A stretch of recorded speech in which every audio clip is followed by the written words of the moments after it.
I was born in 1950. The polio epidemic peaked 2 years later, infecting 58,000 people and killing 3,100. That doesn't sound so great to me. However, by 1959, polio was pretty much gone in the United States. That was thanks to the work of Jonas Salk and his team of scientists. Yeah, scientists. You know, those people who collect data to figure out what's really going on. The people who know they'll make mistakes and take wrong turns, but know that's the only way to make discoveries. Like, how to cure polio. But scientists couldn't accomplish this on their own. It took all of us, the millions of people who contributed to the March of Dimes, and President Eisenhower, and Congress. A problem that affected all of us was solved by all of us. I'd say that was pretty great. So, what else? How about going to the moon? If I were to say, my fellow citizens, that we shall send to the moon 240,000 miles away from the control station in Houston, a giant rocket more than 300 feet tall, the length of this football field, made of new metal alloys, some of which have not yet been invented, capable of standing heat and stresses several times more than have ever been experienced, fitted together with a precision better than the finest watch, carrying all the equipment needed for propulsion, guidance, control, communications, food, and survival, on an untried mission to an unknown celestial body, and then return it safely to Earth, re-entering the atmosphere at speeds of over 25,000 miles per hour, causing heat about half that on the temperature of the sun, almost as hot as it is here today, and do all this, and do it right, and do it first before this decade is out, then we must be bold.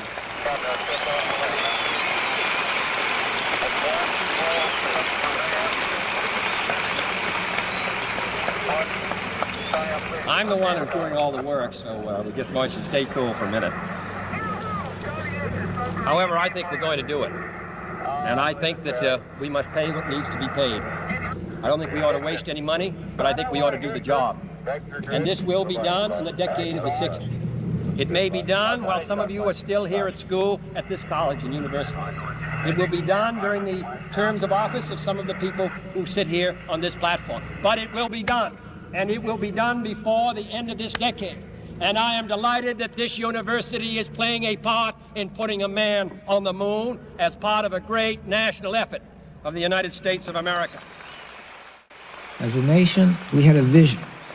We worked hard. We took risks. And we got to the moon. Years ago, the great British explorer What wasn't so great in those same times was the continued violence and discrimination against African Americans and other people of color. The continuation of our legacy of slavery. Those who protested, demanding change, were beaten, brutalized, sometimes murdered. Others were burned alive just for existing. Seeing this day after day on our TV screens eventually led the majority of Americans to say, enough already, enough. Time for waiting is gone.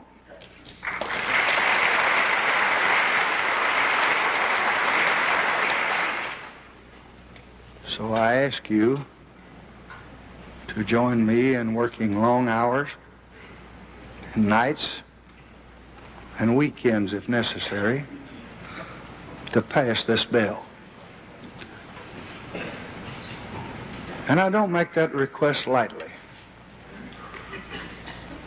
Far from the window where I sit with the problems of our country, I recognize that from outside this chamber is the outraged conscience of a nation, the grave concern of many nations, and the harsh judgment of history on our acts. But even if we pass this bill, the battle will not be over. What happened in Selma is part of a far larger movement which reaches into every section and state of America. It is the effort of American Negroes to secure for themselves the full blessings of American life. Their cause must be our cause too. Because it's not just Negroes, but really it's all of us who must overcome the crippling legacy of bigotry and injustice. And we shall overcome.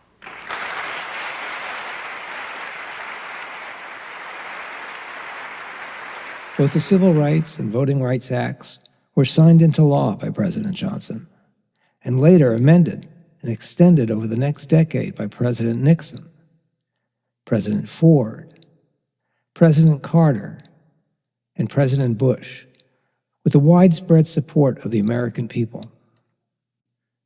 That was great. We were great. Well, here's a weird one. Really weird. I remember when people could actually lose elections. And it wasn't the end of the world, it was just life. You know, you lose, you pick yourself up, and you move on. I have done my best. I have lost. Mr. Nixon has won. The democratic process has worked its will. So now let's get on with the urgent task of uniting our country. Thank you.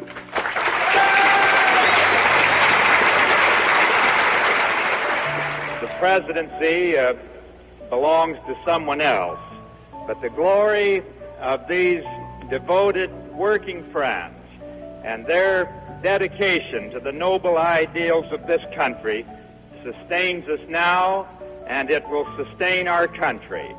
We will shed no tears because all of this effort, I am positive, will bear fruit for years to come. I'd like to read you the telegram the President sent to President-elect Carter this morning. Dear Jimmy, although there will continue to be disagreements over the best means to use in pursuing our goals, I want to assure you that you have my complete and wholehearted support as you take the oath of office this January. I also pledge to you that I and all members of my administration will do all that we can to assure that you begin your term as smoothly and as effectively as possible. May God bless you and your family as you undertake your new responsibilities. Signed, Jerry Ford. Here's the way we see it, and the country should see it, that the people have spoken, and we respect the majesty of the democratic system. I just called Governor Clinton over in Little Rock and offered my congratulations. He did run a strong campaign. I wish him well in the White House, and I want the country to know that our entire administration will work closely with his team to ensure the smooth transition of power. There is important work to be done, and America must always come first. So we will get behind this new president and wish him well. I was just thinking on the way downstairs. I was thinking on the way down in the elevator, tomorrow will be the first time in my life I don't have anything to do.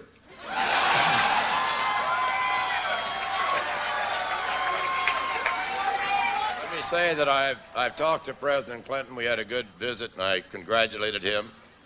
And I've said, wait a minute. Now, I've said repeatedly,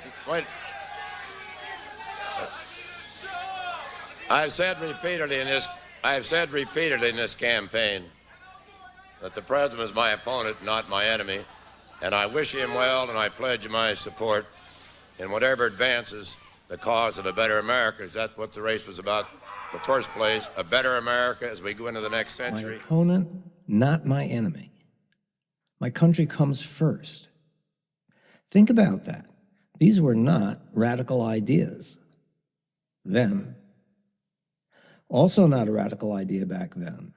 The health and safety of workers on the job comes before profits. 12,500 people lost their lives in accidents in America's factories and in other places of business. And over 2 million people were injured. This bill deals with that. It goes beyond that. It deals with the environment in which the people, the 55 million Americans who are covered by it, will be working. And it provides for an institute which will look into the problems of the environment, the problems of noise, the problems of cleanliness, all of these things that can affect health in an indirect way. And so it is, as the Secretary has indicated, a landmark piece of legislation. And so we see a bill that represents in its culmination the American system at its best. Democrats, Republicans, the House, the Senate, the White House, business, labor, all cooperating in a common goal: the saving of lives, the avoiding of injuries, making the places of work for 55 million Americans safer and more pleasant places. This is certainly a great goal. Today is a day when we can all be proud. The Congress can be proud. The Senate, the House, the Republicans, the Democrats, and of course the administration. And we thank you, therefore. Yes, proud. Very proud. We all made this possible. It took a whole country to get this over the finish line. In the end, the bill creating OSHA passed into law by a vote in the Senate of 83-3, and in the House, 310-58. And another thing to be proud of back then, though really, was just common sense. Seeing something beautiful and special and doing something to protect it. In 1964, the Wilderness Act passed the House of Representatives 374-1 and was signed into law by President Johnson, preserving America's wildest lands for future generations, protected forests, mountains, and deserts from roads, machines, and development, keeping them as nature made them. The National Environmental Policy Act was signed into law by President Nixon in 1970 with a unanimous vote in the Senate. Unanimous. The National Environmental Policy Act made the environment a priority in every major federal decision. Before breaking ground, agencies now had to ask, what will this do to the land, the air, the water, and to the people who live nearby? Crazy, right? The Endangered Species Act became law under Nixon in 1973, with a similar level of bipartisan support. The Endangered Species Act sent a message that no species should vanish from the earth on our watch. It gave powerful protection to animals like the bald eagle and the gray wolf, and to the wild places, the wild ecosystems in which they live. Pure communism, right? I don't think so. Just caring people with a vision and a plan. We also had a government where its three branches stayed in their lanes, performing the duties assigned to them by the Constitution. Neither the Supreme Court nor Congress acted as extensions of the presidency. In 1974, the Supreme Court, led by Chief Justice Warren Burger, a Republican appointed by President Nixon, ruled unanimously against President Nixon. Their opinion stated that no person, not even the President of the United States, is completely above the law. The President's need for confidentiality must be balanced against the fundamental demands of due process and justice within our system of co-equal branches. And get this, Justice Burger was appointed to the Supreme Court by President Nixon. And get this, William Rehnquist, also a Republican appointed to the Supreme Court by President Nixon, recused himself from this case because he had previously worked for President Nixon in the Justice Department. He believed his deliberating on this case would have represented a conflict of interest. It would have been unethical.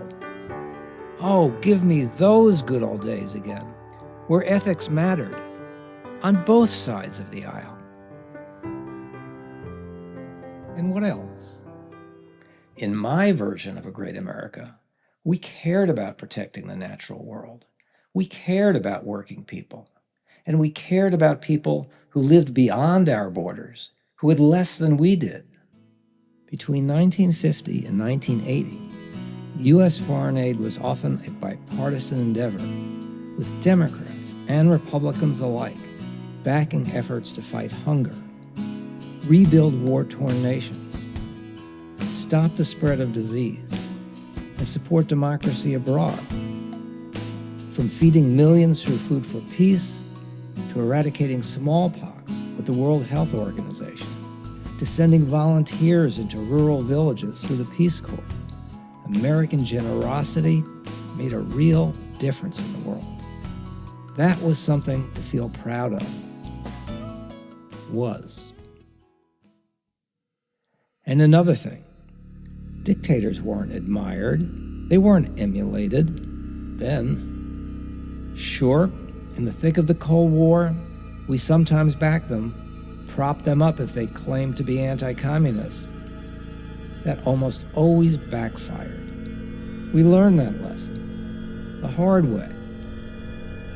But on our better days, we ganged up on dictators with our friends. Together, we built fences of every kind around the bad actors of the world by creating military alliances like NATO, designed not to attack, but to deter our enemies. Remember those guys? Enemies? Aggressive countries led by dictators that would attack their neighbors if they thought they could get away with it. We learned this the hard way from World War II. Remember Neville Chamberlain? The Brit who thought Adolf Hitler could be appeased by giving him a piece of Czechoslovakia that was German-speaking. That didn't go well, did it? Which bears his name upon it as well as mine. We regard the agreement signed last night and the Anglo-German naval agreement as symbolic of the desire of our two peoples never to go to war with one another again.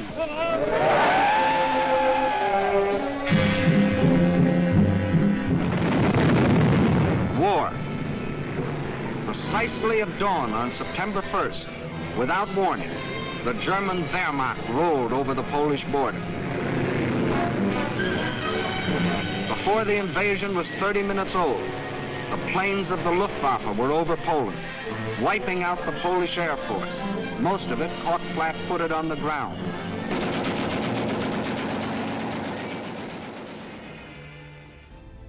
In the aftermath of the Second World War, countries from all over the globe had a brilliant thought. War is not so great. Maybe we should do something about that. Let's get together and create an organization designed to stop war. And while we're at it, mass starvation and pandemics. They did that. It's called the United Nations. Hello? Not the enemy. Yeah, it's imperfect, and it can be slow and bureaucratic, but it is utterly necessary. Back then, when America was great, we were capable of not letting the perfect be the enemy of the good. But the free world does pierce the Iron Curtain. From headquarters in Munich, a powerful radio network, Radio Free Europe, operates 29 broadcasting and relay stations in West Germany and Portugal. Besides creating and supporting the United Nations, we funded Radio Free Europe to beam uncensored news past the Iron Curtain. We countered lies with facts. You remember those? Facts? Back when America was great, it was the bad guys who lied relentlessly, created alternative facts, manipulated their people. We countered oppression not just with speeches, but with our example, our messy, flawed, living, breathing democracy. We were the place where elections and the rule of law mattered. We were the country where people could express themselves without censorship or fear of intimidation or prosecution. Back in my version of a great America, not only were foreign dictators not admired or emulated, you could tell the good guys from the bad guys pretty easily. It was the bad guys, like these guys from those other countries, who wore masks when they arrested people. I know this sounds radical, but I like it when the cops show their faces and their badges. Back when America was great, that's just what they did, even when they weren't doing their jobs the way they were supposed to. That's how some of them got caught. No masks, badges. What a concept. Oh, and if you spoke Italian and looked tough, the police couldn't stop you just because they thought you might be in the mafia. The courts wouldn't let them do that. Then, how old-fashioned we were, thinking a police state wasn't such a good idea. That kind of old-fashioned really was pretty great. I miss it. There's plenty I don't miss as well. We were not perfect. The same JFK who launched the effort to get us to the moon also laid the groundwork for the Vietnam War, was responsible for the Bay of Pigs disaster, and had multiple affairs while he and Jackie occupied the White House. The environmentally friendly Richard Nixon, who expanded our relationship with China, also expanded and prolonged the Vietnam War, broke the law and abused his presidential power for political gain. LBJ, the Southerner, who evolved to become a champion of civil rights, was notorious for browbeating, intimidating, and humiliating subordinates and colleagues. He dramatically escalated the war in Vietnam and consistently lied about it. The war consumed lives, resources, and political capital. It ultimately undermined his Great Society programs and destroyed public trust in government. We have been there before, even during the heyday of our economic boom. Distrust ran high, very high, during and after the Vietnam War. But it eventually came back. Because all in all, the government was staffed by competent people who did their jobs with minimal political interference. They followed the law and they performed.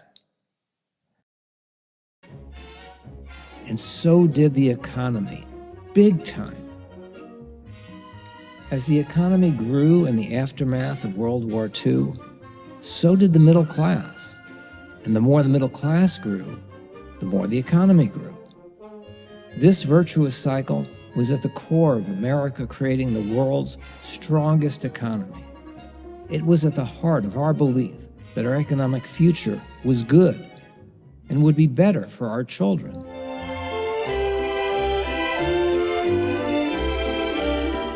Women and men alike are increasingly interested in the look of things.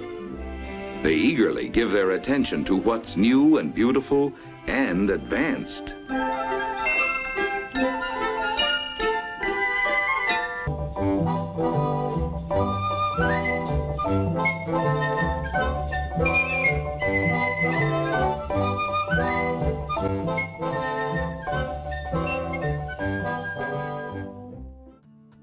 When people feel secure about their future, there's little opportunity for the politics of fear and division to thrive. But let's be honest with ourselves. What a concept, right?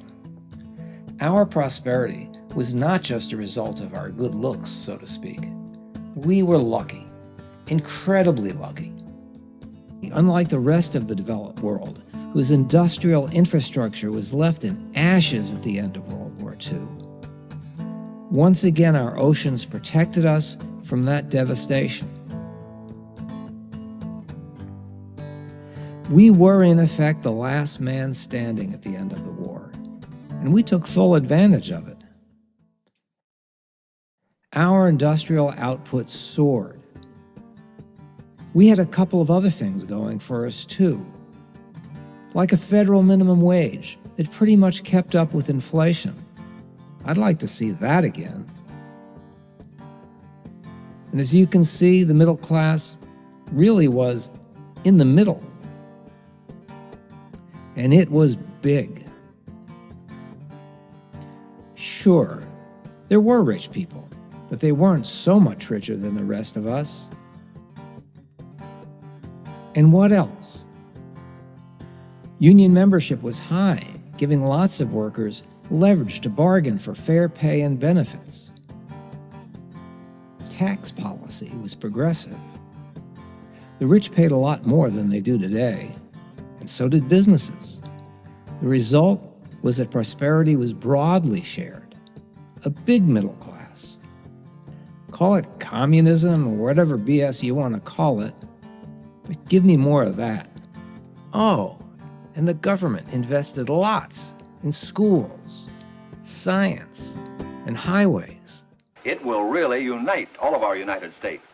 It will be possible to drive from the Atlantic to the Pacific Ocean and from Canada to Mexico on safe, multi-lane, divided highways without a single stoplight or stop sign. You will travel swiftly, easily, and safely because safety for the traveling public is engineered right into the plan. The GI Bill provided veterans returning from wars with access to higher education. Remember the GI Bill? Right, more communism.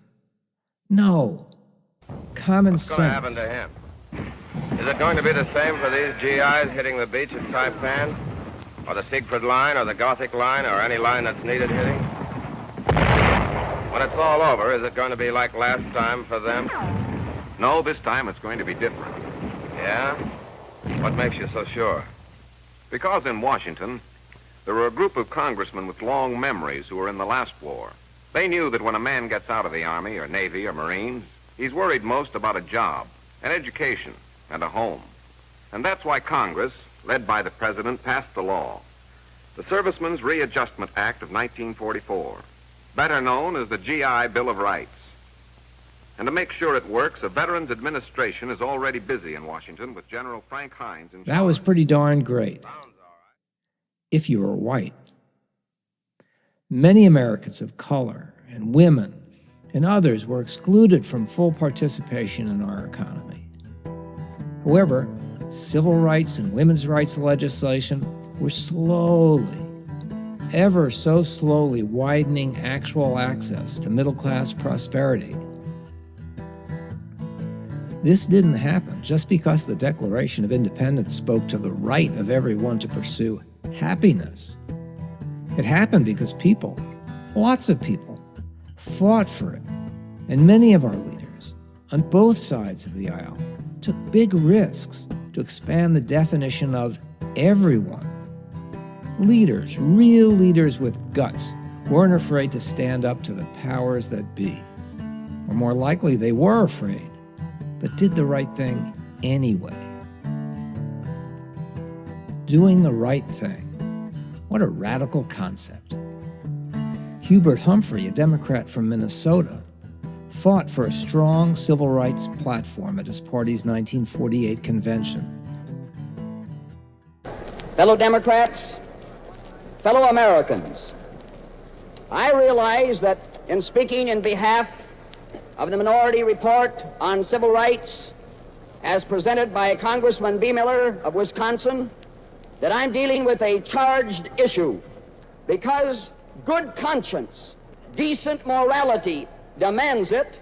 I feel I must rise at this time to support a report, the Minority Report, a report that spells out our democracy, a report that the people of this country can and will understand, and a report that they will enthusiastically acclaim on the great issue of civil rights.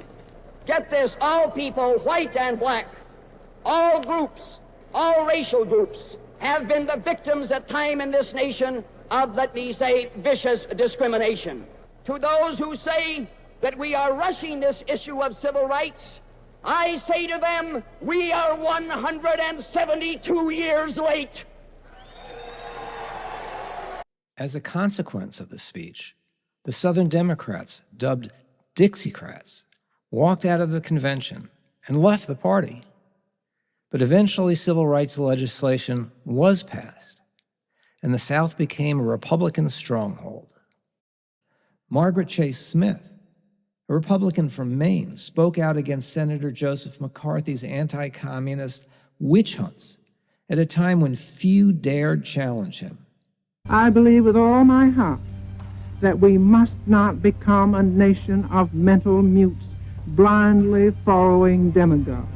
As a consequence, she was marginalized within her party for years. And eventually, McCarthy's hold on his party and the nation was broken. He became a member as early as 1944. Senator, may we not drop this? I did you, I think, no personal injury, Mr. Cole. No, sir. And if I did, I beg your pardon. Let us not assassinate this lad further, Senator. You've done enough. Have you no sense of decency, sir? At long last, have you left no sense of decency? Of course, there were leaders willing to buck the system who were not politicians. These individuals, from many walks of life, chose to risk their careers to fight injustice. In my MAGA, they are heroes. We need more of them. Now. But let's get real. We need more than heroism. We need leaders with the brains and vision to tackle complex problems and the ability to explain their not-so-simple ideas in terms the average person can understand. Complex problems most often don't translate into simplistic solutions like build a wall or tax the rich. President Eisenhower didn't say, drain the Pentagon swamp. He said this. But we can no longer risk emergency improvisation of national defense. We have been compelled to create a permanent armaments industry of vast proportions. Added to this, 3.5 million men and women are directly engaged in the defense establishment. We annually spend on military security alone more than the net income of all United States corporations. Now, this conjunction of an immense military establishment and a large arms industry is new in the American experience. The total influence, economic, political, even spiritual, is felt in every city, every state house, every office of the federal government. We recognize the imperative need for this development, yet we must not fail to comprehend its grave implications. Our toil, resources, and livelihood are all involved. So is the very structure of our society. In the councils of government, we must guard against the acquisition of unwarranted influence, whether sought or unsought, by the military-industrial complex. The potential for the disastrous rise of misplaced power exists and will persist. We must never let the weight of this combination endanger our liberties or democratic processes. We should take nothing for granted. Only an alert and knowledgeable citizenry can compel the proper meshing of the huge industrial and military machinery of defense with our peaceful methods and goals, so that security and liberty may prosper together.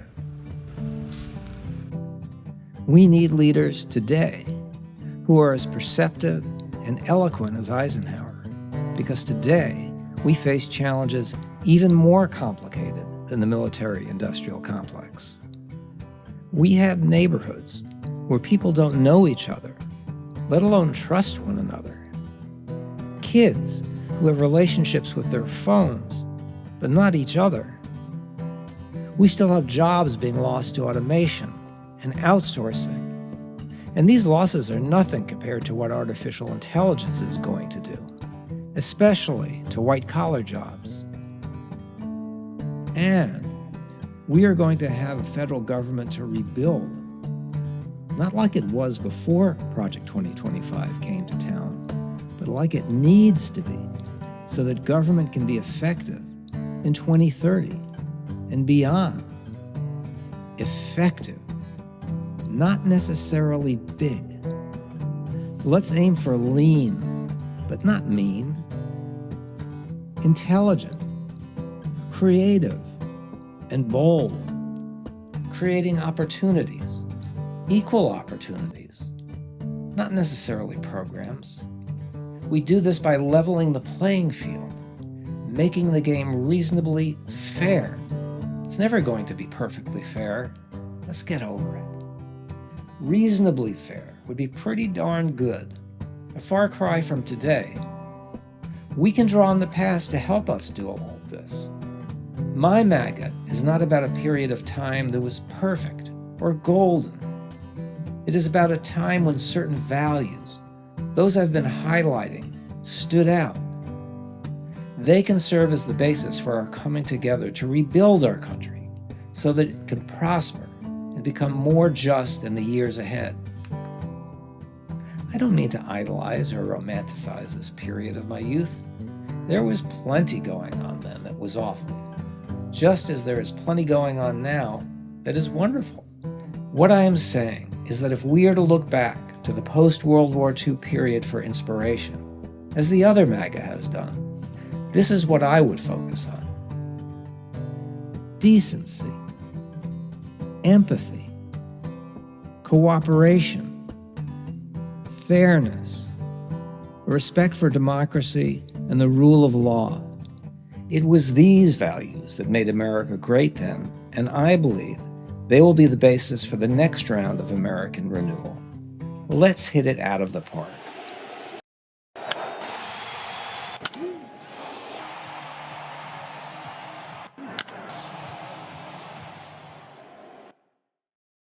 How do you see it?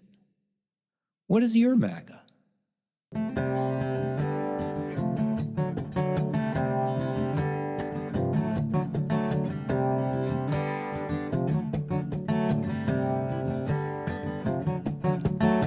We've drifted from the promise that wants to find our core.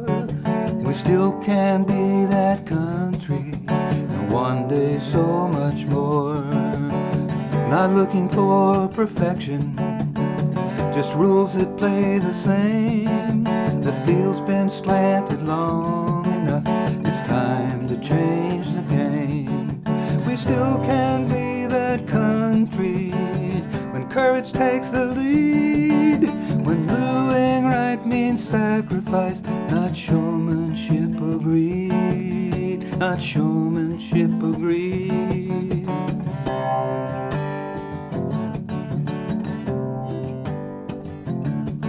When respect meant more than shouting, and lies were still called lies, we argued hard but relied on facts that helped our nation rise.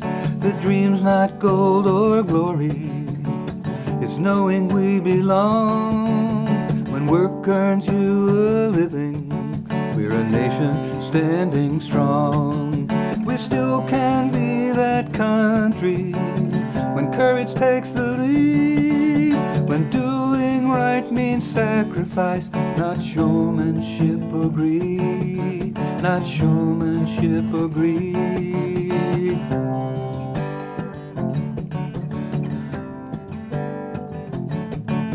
We still can be that country.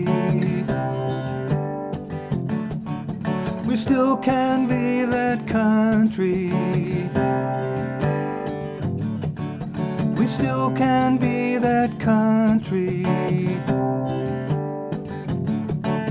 We still can be that country.